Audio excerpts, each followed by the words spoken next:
एक बहुत बड़े और घने जंगल के पास एक छोटा सा गांव था।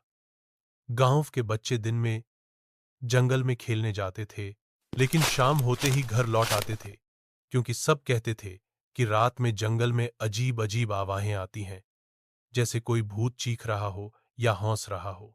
एक दिन गोलू और पिंकी नाम के दो दोस्त जंगल में लकड़ियां लेने गए। वे इतनी दूर निकल गए कि शाम होने लगी। सूरज छिपने लगा और जंगल में हल्का अंधेरा छा गया। गोलू ने कहा, पिंकी, हमें जल्दी घर चलना चाहिए, रात होने वाली है। तभी एक ते हवा का झोंका आया और उन्हें एक डरावनी आवाज सुनाई दी। ऊ! दोनों दोस्त एक दूसरे का हाथ पककर कांपने लगे। भू, भूत, पिंकी फुसफुसाई। आवाज फिर आई। ऊ! हा हा हा।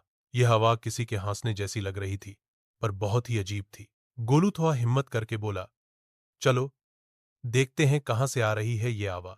वे धीरे धीरे आवा की तरफ बढ़ने लगे।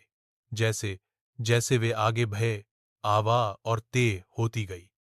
उन्हें लगा कि कोई बहुत बड़ी परछाई पेड़ों के पीछे से हिल रही है। उनके दिल और और से धक रहे थे। उन्होंने एक बड़े पेड़ के पीछे छिपकर देखा, और वहां जो उन्होंने देखा, उसे देखकर वे हैरान रह गए। वहां कोई भूत नहीं था। एक बहा सा उल्लू एक पेड़ की मोटी डाल पर बैठा था। वह उल्लू अपने पंख फफा रहा था और उसके मुंह से वही ओ ओ की आवाज निकल रही थी। और जब वह अपनी गर्दन घुमाता तो ऐसा लगता जैसे कोई बड़ी सी परछाई हिल रही हो। उल्लू को देखकर वे दोनों हंसने लगे। यह तो उल्लू था, गोलू ने हंसते हुए कहा। पिंकी भी हंसने लगी, और हम भूत से डर रहे थे। दोनों दोस्त उल्लू को देखकर मुस्कुराते हुए घर की ओर चल पड़े।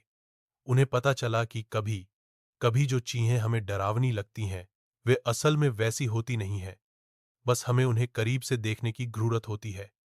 और हां, उस रात उल्लू की आवाजें उन्हें अब उतनी डरावनी नहीं लगी।